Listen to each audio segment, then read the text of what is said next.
ప్రేమమయుడని మనం సహజంగా చూస్తాం. అయితే ఒక చిన్న ట్విస్ట్ ఇందులో ఉంది. దేవుడు ప్రేమమయుడే. God really loves us. But the question is, does God trust us? రండి, బ్రదర్ ఎండి జగన్తో చాలా ప్రశ్నలున్నాయి. అడుగుదాం రండి. Brother Jagan, welcome to the prize the programme. Lord. God loves us, but does God trust us? ఈ స్టేట్మెంట్ని ఎలా అర్థం చేసుకోవాలి? మీరెలా వివరించగలరు? దేవుడు అందర్నీ ప్రేమిస్తున్నాడు, అందర్నీ నమ్ముతున్నాడనేదే ప్రశ్న. అవునా? కరెక్ట్. అప్పుడు ఈరోజు మనమందరము కూడా మన నమ్మకం దేవుని మీద ఉంది. నాకు దేవుడు అది చేస్తాడు, ఇది అవును. చేస్తాడు, ప్రార్థిస్తున్నాం, ప్రార్థిస్తున్నాం. నమ్మి నమ్మి ప్రార్థిస్తున్నాం. మనం ప్రార్థిస్తున్నాం. ఆయనపై నమ్మకంతో చివరికి ఏం చెప్తామంటే జవాబిస్తాడో లేదో ఖచ్చితంగా చేస్తాడని ప్రార్థించి లేచి వస్తాం. And for God so love the world. అవును. అందులో ఏ భిన్నాభిప్రాయం లేదు. అయితే తన యొక్క ప్రాజెక్ట్ నమ్మి ఒక వ్యక్తికి ఇవ్వాలి. అప్పుడు దేవునికి మన మీద నమ్మకం ఉందా? అదొక గొప్ప విషయం. అదేలాగా నాకు తెలిసి దేవుడు అందరినీ నమ్మడం లేదు, అందరికీ బాధ్యతనివ్వడం లేదు. దావీదు ఇంట్లో వాళ్ళు 8 మంది పిల్లలు, 7 సహోదరులు. అయితే ఆయన 7 మందిని నమ్మలేదు. ఆ నమ్మకానికి హేతువైన ఆ క్రైటీరియా కొంత అతని దగ్గర ఉండింది. దాని యొక్క ఫస్ట్ బేసే ఏంటంటే ఆయన హృదయాన్ని చూస్తున్నాడు అని. ఆ చోట దావీదు కాన్సెప్ట్లోనే చెప్తున్నాడు, నువ్వు రూపాన్ని చూస్తున్నావు, నేను హృదయాన్ని చూస్తున్నా. అప్పుడు దేవుణ్ణొచ్చి నేను ప్రేమిస్తున్నా.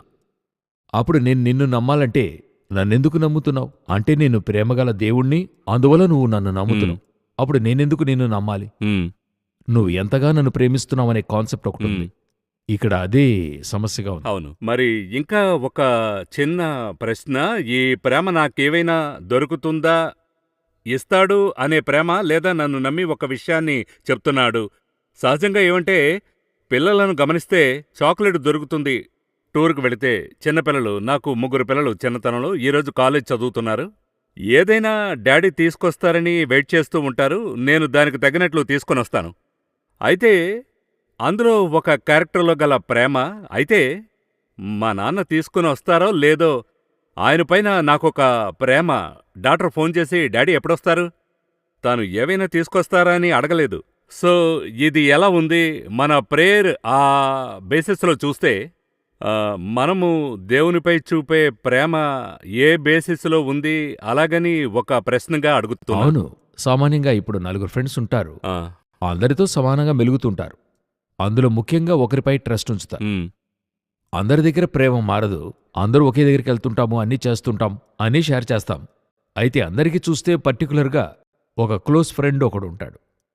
వీరితో వ్యక్తిగతముగా ఒక షేరింగ్ ఉంటుంది వాళ్ళ దగ్గర. వాళ్లతోనే ఓపెన్ హార్ట్, అన్నిటినీ ఓపెన్గా చెప్పుకుంటాం. ఈవెందో అందరూ కూడా మనకి ఫ్రెండ్సే, బట్ ఒక్కరితో ఉండేది ఎంతో క్లోజ్గా ఉంటాం. జీసస్కి జాన్ ఉన్నట్లు. జీసస్ అందుకే అతని దగ్గర సీక్రెట్స్ రివీల్ చేస్తుంటాడు. నాకు ఆ ఇన్సిడెంట్ చాలా ఇష్టం. ఎవరో నన్ను అప్పగిస్తాడని యేసు చెప్పేశాడు. ఇప్పుడు 12 మందికిని అయితే యూదాకు తెలుసు నేనే అని చెప్పి, బట్ అతను కూడా చేరి అంతమంది కూడా క్వశ్చన్ అడుగుతారు, నేనా నేనా అని అడుగుతారు. మిగతా 11 మందికిని ఎవరని తెలియదు. అయితే పీటర్ ఏం చేస్తాడు, జాన్ని చూసి అది ఎవరని అడగమంటాడు. కనుసైగ చేశాడు అని ఉంటుంది బైబిల్లో. అవును. అది సైగ చేశాడు, కనుసైగ చేశాడు అని ఉంటుంది. ఎందువల్లంటే, ఎందుకు ఇతనే అడగలేదు అంటే, నేనడిగి ప్రభు ఒకవేళ చెప్పకుండా పోయే అవకాశాలు ఉంటాయి. అయితే అతను అడిగితే ప్రభు చెప్పకుండా పోడు. అది పీటర్కి తెలుస్తుంది. అది పీటర్కి బాగా తెలుసు. 3 సంవత్సరాలలాగా కూడా అలవాటు పడి అతనితో ఈయన వెలిగే విధానం చూసి ఇతనికి డిఫరెన్స్ తెలుస్తుంది. మనందరికంటే అతనితో ఈయన క్లోజ్గా ఉన్నాడు. అట్ ది సేమ్ టైం అతను ఆయనతో క్లోజ్గా ఉన్నాడు. మనమందరం ఆయన శిష్యులము, ప్రధానమైన వాళ్ళని చెప్పుకుంటున్నాం. అతను ఆయన మీద ఆనుకుని, ఛాతి మీద ఆనుకుని ఒక బిడ్డలాగా అనుకున్నాడు. ఈ యొక్క డిఫరెన్సే ట్రస్ట్కైంది. అందుకనే రెవల్యూషన్ అతనికి ఇవ్వబడుతుంది. ఈ రోజు మనం దేని గురించి మాట్లాడుతూ ఉన్నాం. రెవల్యూషన్ మాత్రమే కాదు, దాని యొక్క ట్విన్ బుక్ గా మనం చెప్తాం. దానియేల్ చూడండి. డానియల్ని దేవుడు అంతగా ప్రేమించడానికి కారణం ఏంటంటే, పర్సనలీ అతనికి గాడ్ మీద ఉన్న ట్రస్ట్ ఒక ప్రక్కన, లవ్ ఒక ప్రక్క. దానికి మధ్య అతను పడిన శ్రమల్లో ఆయన ఎంత గట్టిగా పట్టుకున్నాడు. అదే ఊర్లో షద్రక్, మెషక్, అబేద్నెగో ఉన్నారు. అయితే వారిని మించి ఈయన ఒక స్టెప్ పైకొస్తున్నాడు. అయితే వచ్చేప్పుడు ఒకే విధంగా పట్టుకుని వస్తున్నారు. వచ్చేప్పుడు దానియేలుని వేరుగా తీసుకుని రాలేదు. అయితే అతనిలో ఉండేటువంటి ఆ యొక్క personal commitment and love on the God, అది దేవుడు చూస్తున్నాడు. అదే దేవుడు చెప్తున్నాడు, నేను హృదయాన్ని చూస్తున్నా. ఆ హృదయములో ఎంత దూరానికి మనం వచ్చి ఆయనకి కమిట్ అయి ఉన్నాం. అందువల్ల నేను ఇప్పుడు కమిట్ అవటం వల్ల ఆయన నాతో, అది కూడా నేను కృప అని చెప్తున్నాను. ఆ స్థాయికి నేను ఆయన మీద ప్రేమ కలిగి ఉన్నాను. ఆనుకున్నానంటే అది కూడా కృపయే, ఎందుకంటే దేవుడు ప్రేమగలవాడు. నాలో ఉన్న ప్రేమ కూడా ఆయన పొర్లించిందే. ఆత్మలోని ఫలమో ప్రేమ. సో నేను ఆ విధంగానే అనుకుంటున్నా. దేవుడొచ్చి అందరినీ ప్రేమిస్తున్నాడు. ఎవరి మీద కూడా ఆయనకి విరక్తి, కోపం అనేది ఉండదు. బట్ ట్రస్ట్ చేస్తున్నాడా, ట్రస్ట్ చేసి ఇస్తున్నాడా అనే దానిలో ఒక విషయం ఒక ఉంది. ఇది ఉంటూనే ఉంది. చాలా మంది సేవకులు మాట్లాడేది విని ఉన్నాను. ఆయనను నమ్మి వచ్చేశాను సేవకు. అయితే ఆయనపై ఉన్న ప్రేమ, వాత్సల్యాన్ని బట్టి, ప్రేమను బట్టి, కాలింగ్‌ని బట్టి వచ్చాను. అయితే సేవలో నాకు గొప్ప ఇంపాక్ట్ లేదు. అలా చెప్పేవారిని నేను చూశాను. ఇది ప్రేక్షకుల తరఫున అడుగుతున్నాను. అదే. వాళ్ళు నమ్మి వచ్చారు, అయితే ఎక్కడ మిస్టేక్? మధ్యలో వాళ్ళని వాళ్లే నమ్ముకున్నారు. ఓహో! అంటే 100% కూడా ఆయన మీద ఆనుకునే వారికి ఒక మినిస్ట్రీయో, స్పిరిచువల్ లైఫో ఎలా ఉంటుందంటే ఒక కదులుతున్న తరంగం మీద రైడ్ చేస్తున్నట్టే. ఓహో! మీరు ప్రయాసపడక్కర్లా. ఇది నా ఎక్స్పీరియన్స్ నుండి నేను చెప్తున్నా. డ్రైవ్ చేయనక్కర్లేదు, అది మూవ్ అవుతూనే అది ఉంటుంది. మూవ్ అవుతూనే ఉంటది. మీరిప్పుడు ట్రైన్లో ఎక్కుతున్నారు, ఒక డెస్టినేషన్ వెళ్ళడానికి. ఎక్కి కూర్చుని నైట్ అంతా కూడా కూర్చుని చూస్తూనే ఉంటారా? కరెక్ట్గా స్టేషన్ వస్తుందా, సరిగ్గా వెళ్తున్నామా, ఇంజన్ డ్రైవర్ ఇంజిన్ డ్రైవర్ నడుపుతున్నాడా? నడుపుతున్నాడా, బండి సరిగ్గా వెళ్తుందా, అదంతా లేదు. ట్రాక్ మారిపోయిందా? కాదు కదా. నిద్రిస్తాం. మీరు బర్త్ ఎక్కి నెమ్మదిగా పడుకుంటున్నారు ఏబిసిస్లో, అంటే ఇది ఉదయాన్నే నేను అనుకున్న చోట ఆగుతుంది. అవును. అదేవిధంగా మినిస్ట్రీలో మీరు కూర్చున్నారు కదా, 100% ఆ యొక్క ఫీల్లో ఉండాలి.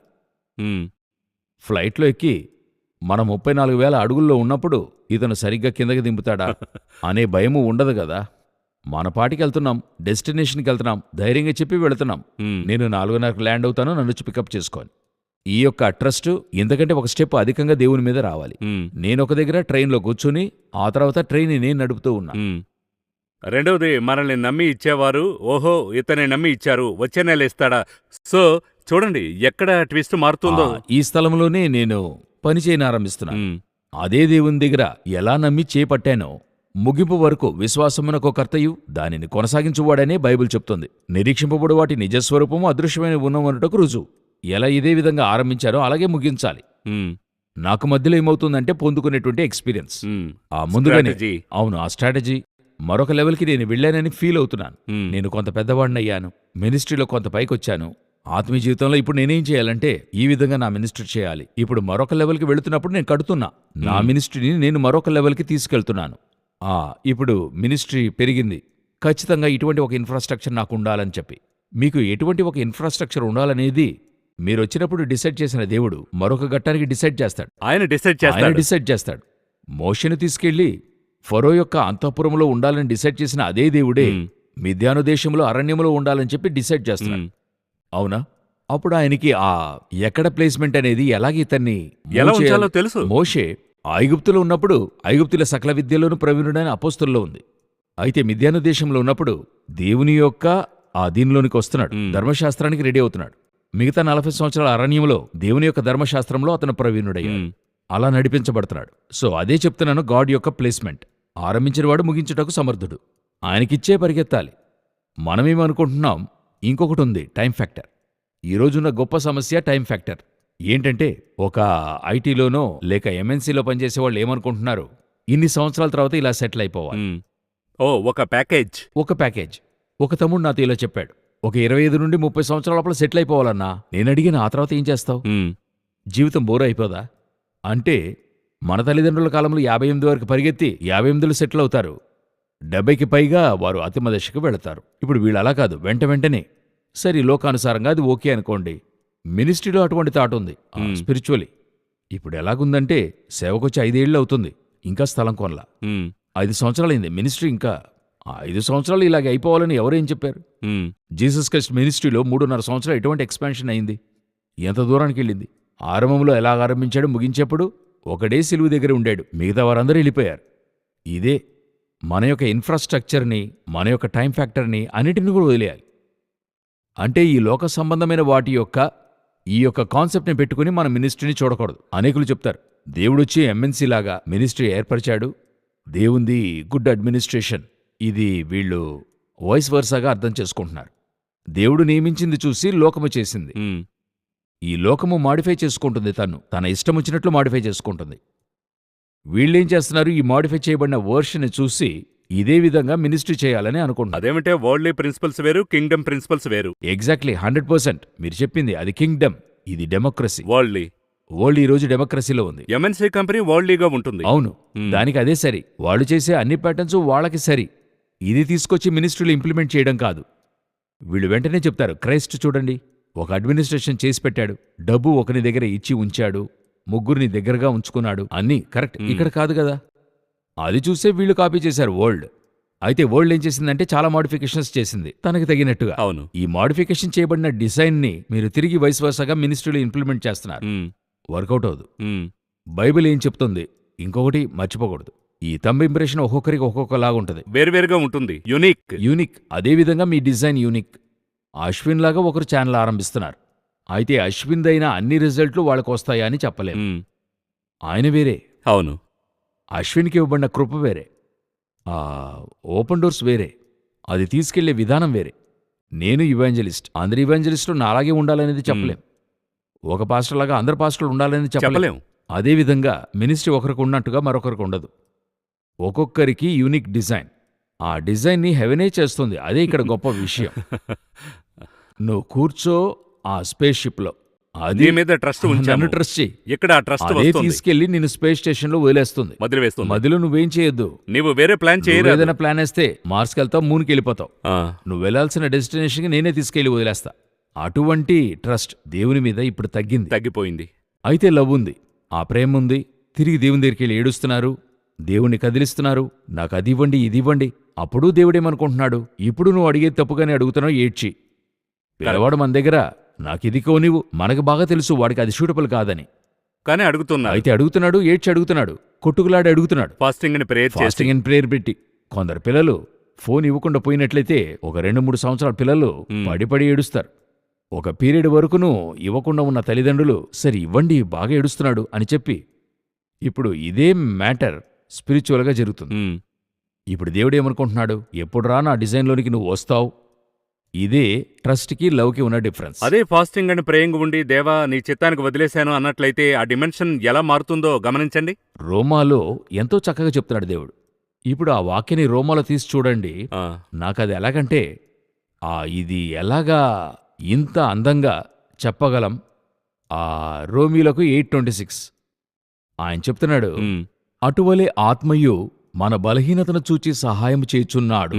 ఏలయనగా మనము యుక్తముగా ఏలాగు ప్రార్థన చేయవలనో మనకు తెలియదు గాని. అవును, ఈ విషయం ప్రత్యేకంగా చేశాం ఈ సబ్జెక్ట్. మనకి ప్రార్థన చేయడమే తెలియదు అంటున్నారు. మనకు తెలియదు గాని ఉచ్చరింప శక్యము కాని మూలుగులతో ఆత్మ తానే మన పక్షముగా విజ్ఞాపన చేయుచున్నాడు. ఆయనకే తెలుసు మనం ఏమీ ప్రార్థన చేయాలి, ఏమీ పొందుకోవాలని. అదే బైబిల్ చెప్తుంది, మీకేం కావాలో పరమ తండ్రికి ముందుగానే తెలుసు. మన యొక్క ట్రస్ట్నొచ్చి పైనుంచేయాలి, రిజల్ట్ అన్నీ ఆయన చూసుకుంటాడు. నేనది మాడిఫై చేయనక్కర్లేదు. నేను డిజైన్ వచ్చి ఇలా ఇవ్వండి, ఇలా చేయండి, అలా చేయండి, అలా చెప్పక్కర్లా. మీరు యోచించి చూడండి, అంత గొప్ప జైంట్ మన దేవుడు, సావరిన్ గాడ్, ఆల్మైటీ. మనమొచ్చి భూమిలో చిన్న డస్ట్. నేను వెళ్ళి ఆయనకి అడ్వైస్ చేయగలనా? నేను ఆయనకి ఆలోచన చెప్పి అడగగలనా? బైబిలే చెప్తుంది దేవునికి ఆలోచన చెప్పేవారు ఎవరు. ఈరోజు మనమందరము మన మినిస్ట్రీ, స్పిరిచువల్ లైఫ్ని డిజైన్ చేస్తున్నాం, మన పిల్లల జీవితాన్ని డిజైన్ చేస్తున్నాం. అలా చేయొచ్చు, ఇలా చేయొచ్చు అని. ఇందులో ఒక దగ్గర మనం గుద్దుకుంటున్నాం, బాగా తెలుస్తుంది. అయితే చేరడానికి 10 సంవత్సరాలు అవుతుంది. అప్పుడు మనం ఏమనుకుంటున్నాం, అలా గుద్దుకున్నది మనం తప్పు చేసిందిగా భావించడం లేదు. దెబ్బ తగిలి కూడా దేవుని దగ్గరికి వెళ్తున్నాం. నాకెందుకు ప్రభువా ఇలాగంత జరిగింది? ఆయన చెప్తాడు, 10 సంవత్సరాల క్రితమే నువ్వు రాంగ్ డెసిషన్ తీసుకున్నావు. నీ పిల్లవాడిని చదివించేప్పుడే నువ్వు రాంగ్, ఇందులో చదివించావు, నువ్వు ఇక్కడ గుద్దుకుని నుంచున్నావు. ఇంకా చెప్పాలంటే నాకు దొరకలేదు, నేను చదవలేనిది నా కుమారుడైనా చదవాలి. నా యొక్క కలను వానితో నెరవేర్చు. దేవుడు ఏం నిర్ణయించాడో తెలుసుకోలేదు. ఆయనకొక ప్లాన్ ఉంది, అదే అతనిలో జరగాలి. ఆల్రైట్, ఇతను నా ప్లాన్ ఎలాగో. ఇప్పుడు ఒక చిన్న ఉదాహరణ ఈ రోజున్న అందరికీ ఉంది. తండ్రి బిజినెస్ అబ్బాయి చేయాలనేటువంటిది ఉంది. కొంచెం అలాగే స్పిరిచువల్గా వచ్చారంటే తండ్రి మినిస్ట్రీని అబ్బాయి చేస్తుంటాడు. ఇప్పుడు ఇలా చూడండి, అబ్రహాము ఎవరై ఉన్నాడో చూడండి. అబ్రహాం వచ్చి ఒక ఊరికి వచ్చిన ధనవంతుడు, ఏ వర్క్ చేశాడన్నది లేదు. అవును, ఆయన అక్కడ మంచి సంపద కలిగిన వాడు, వెల్తీ మ్యాన్ గా ఉంది. అప్పుడు ఇతని కుమారుడు ఏమై ఉండాలి? వెల్తీగా ఉండాలి. అతడెందుకు వెళ్ళి వ్యవసాయం చేస్తూ ఉన్నాడు? అవునా? సరే, ఇస్సాకు కుమారుడు ఎవరు? తర్వాత జాకబ్. జాకబ్ ఏం చేయాలి? అప్పుడు తండ్రి వ్యవసాయం చేసి బాగా సంపాదించాడు. ఐశ్వర్యవంతుడయ్యాడని ఉంది. అవును. అప్పుడు జాకబ్ ఏం చేసి ఉండాలి? అదే చేయాలి. జాకబ్ ఊరు వదిలి వెళ్ళి అక్కడ గొర్రెలు కాస్తున్నాడు. అక్కడికి వెళ్ళినా ఏం చేయాలి? మా నాన్న చేసే బిజినెస్ ఉంది, అదే చేయాలి కదా. లేదు, అతడు అక్కడికి వెళ్ళి గొర్రెలు కాస్తున్నాడు. సరే, జాకబ్ యొక్క తర్వాత జనరేషన్ దేవుడు సెలెక్ట్ చేసింది జోసెఫ్ని. జోసెఫ్ ఏం చేయాలి? అతను సంబంధమే లేదు, ఆయన ప్రైమ్ మినిస్టర్గా ఉండాడు. అప్పుడు నా తర్వాత ఉన్నటువంటి డిజైన్ని నేను చేయకూడదు, అది దేవుడే అది చేయాలి. దేవుడు చేసి ఉంచాడు. డీలే దేవుడు చేసి ఉంచాడు. ఇక్కడ ఇదే మిస్టేక్ అవుతూ ఉంది. నేను నా వరకు డిజైన్ చేస్తున్నాను, అదే తప్పైపోయింది. నా తర్వాత జనరేషనే డిజైన్ చేస్తున్నాను, ఆ మందే తప్పు అవుతున్నప్పుడు కన్ఫర్మ్గా అది తప్పు అవుతుంది.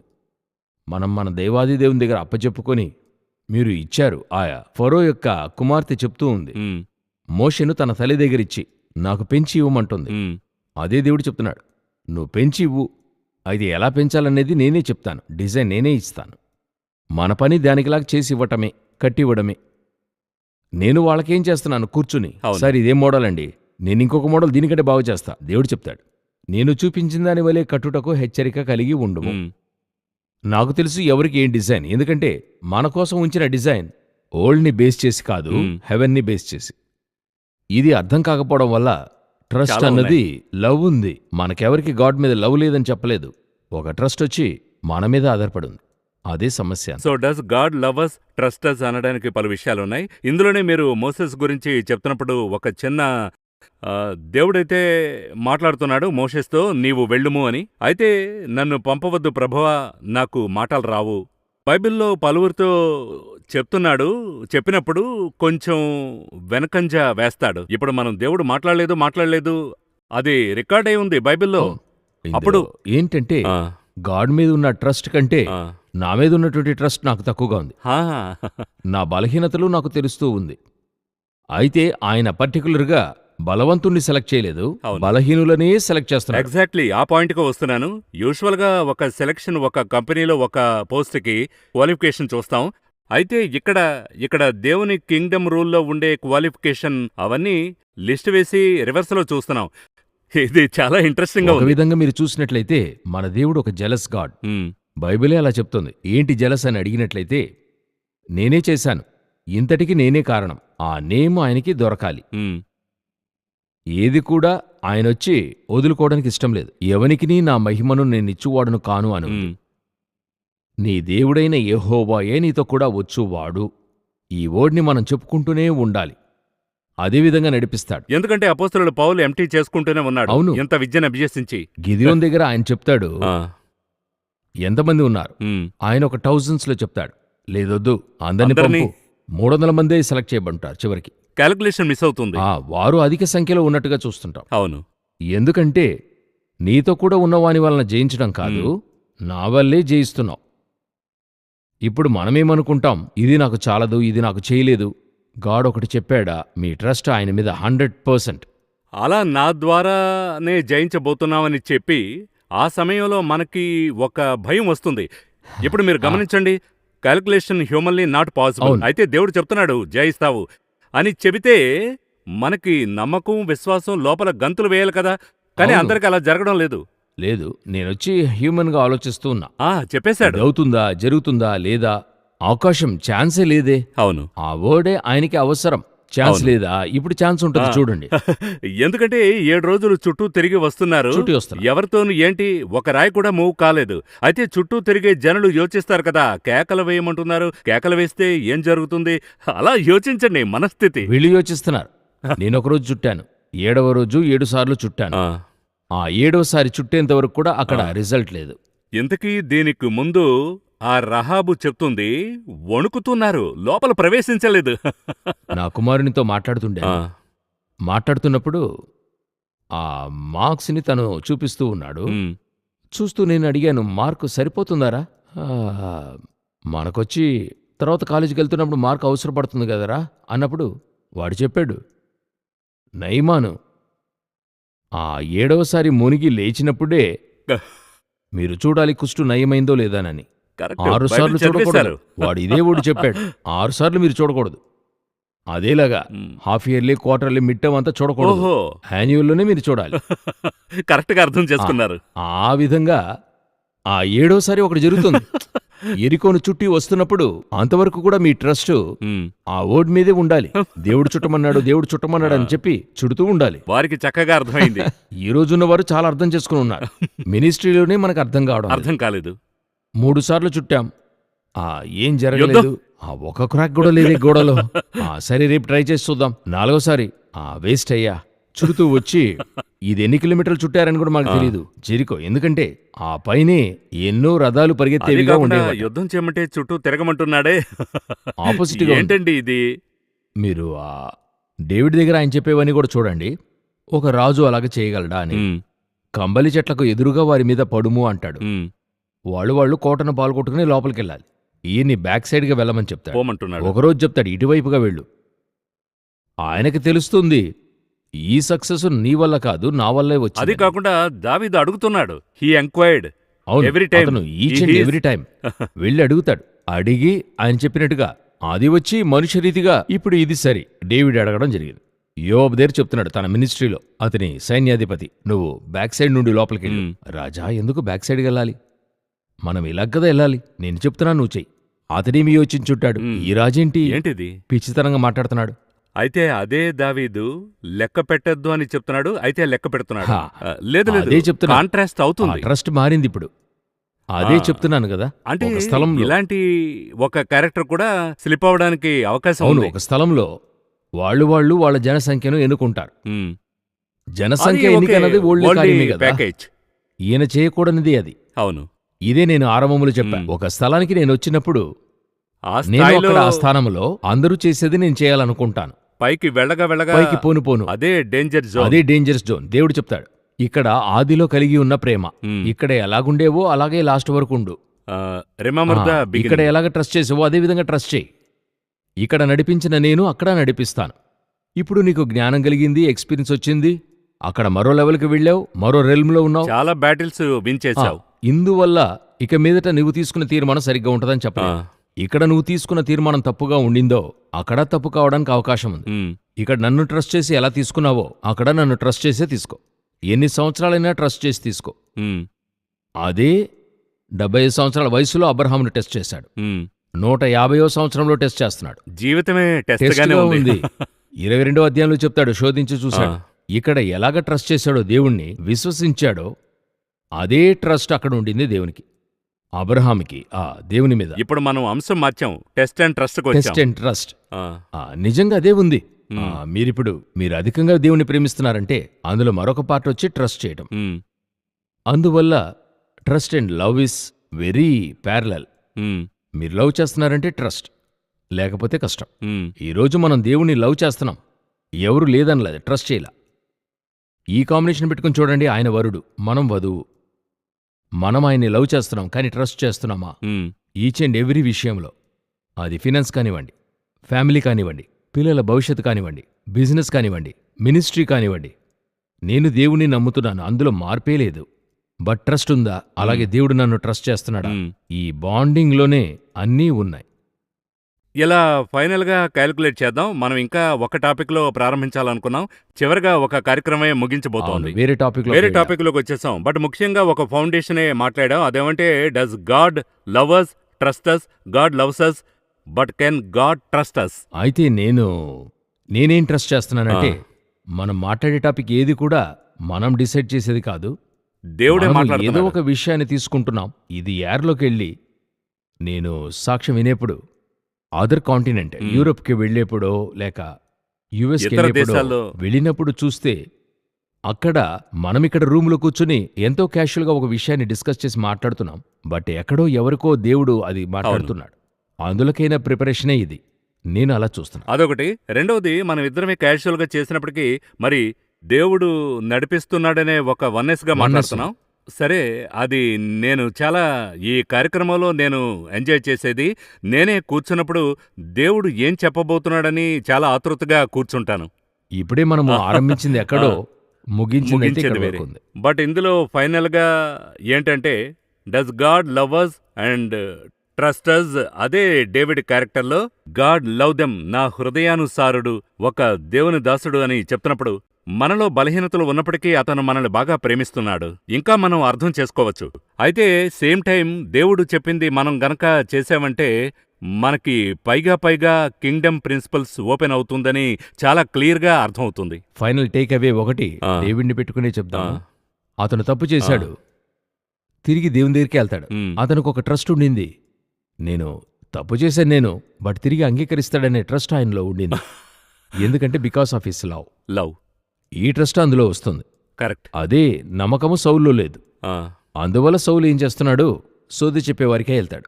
సంబంధమే లేదు. అవును, ఇప్పుడు అతనికి గాడ్ మీద భయమే ఉండింది, ట్రస్ట్ ట్రస్ట్ పోయింది. ఇతనికి గాడ్ మీద ట్రస్ట్ ఉంది, ఆ ట్రస్ట్ పీటర్కి ఉండింది. ఆ ట్రస్ట్ మనకు ఉన్నట్టయితే పడినా గాని లేచి వస్తాం. Does God love you are can God trust you? మరో కార్యక్రమంలో మరొక ప్రశ్న, మరో సమాధానం. ఈ కార్యక్రమానికి మీరు విచ్చేసినందుకు సంతోషం. వందనాలు. Praise the lord.